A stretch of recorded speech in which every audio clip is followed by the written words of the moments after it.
Welcome to வஜ்ரம் astro. உங்கள் வீட்டில் ஒரு கை குழந்தை பிறந்து ஒரு மாதத்துலேருந்து ஒரு வருஷத்துக்குள்ளே தொடர்ந்து அழுதுகிட்டே இருக்குது, பாலே குடிக்க மாட்டேங்குது, தூக்குறப்பெல்லாம் உடம்பு கொஞ்சம் கனமாக தெரியுது அப்படின்னு ஃபீல் பண்ணால் அது வேறு ஒன்றும் இல்லைங்க, கண் திஷ்டிங்க.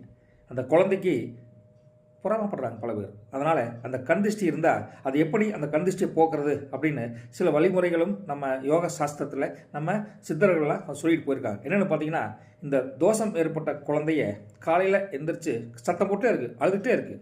நீங்கள் சுத்தமான ஒரு குடத்தை நீட்டாக கழுவி அதில் ஒரு சுத்தமான தண்ணீர், அது போர் தண்ணியாக இருந்தாலும் சரி, கிணத்து தண்ணியாக இருந்தாலும் சரி, எடுத்துகிட்டு வந்து உங்கள் வீட்டில் இருக்கிற பூஜை அறை அல்லது ஃபோட்டோ வச்சுருப்பீங்கன்னா சாமி ஃபோட்டோ, அதுவும் குறிப்பாக உங்கள் குலதெய்வம், உங்கள் இஷ்ட தெய்வம், அந்த இஷ்ட தெய்வத்தை மனசார வணங்கி அந்த குடத்தை அது கீழே வச்சுருங்க. வச்சுட்டு வீட்டில் திருநீர் இருக்கும்ல, திருநீர் ஒரு கைப்பிடி எடுத்து அந்த திருநீரை அந்த குடத்துக்குள்ளே போட்டுருங்க. போட்டு அந்த குடத்தண்ணிக்குள்ளே கலக்கி விடுங்க.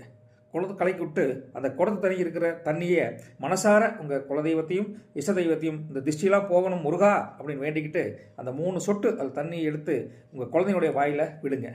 மத்தியானம் வரைக்கும் பாருங்கள், குழந்தை கொஞ்சம் கொஞ்சமாக அந்த திஷ்டி நீங்கி அது பரிகாரம் பழித்து குழந்தை கூலாக ஆயிடுச்சு அப்படின்னா ரொம்ப சந்தோஷப்பட்டுக்குங்க. இல்லை அப்படியும் அந்த பரிகாரம் பழிக்கலை அப்படின்னு நினச்சிங்கன்னா அன்றைக்கி நைட்டே நீங்கள் என்ன பண்ணுறீங்கன்னா, குழந்தையினுடைய அப்படியே முழிச்சிட்டு இருக்கும்ல, அப்போ உடம்பெல்லாம் ஒரு கற்பூரம் இருக்குங்களா வீட்டில் சூடம், அந்த 2 சூடத்தை எடுத்து உச்சத்தலையிலிருந்து உள்ளங்கால் வரைக்கும் அப்படியே சூடத்தால் ஒரு மேலேருந்து கிளை சுற்றிவாங்க. அப்புறம் தலையை லெஃப்ட்லேருந்து ரைட்லேருந்து லெஃப்ட் ஒரு 3 நிமிஷம் சுற்றிட்டு அந்த சூடத்தை உங்கள் வீட்டுக்கு கேட் இருக்குங்கள, கேட்டுக்கு வெளியில் வீதியில் வச்சு அந்த சூடத்தை கொளுத்தி போட்டுருங்க.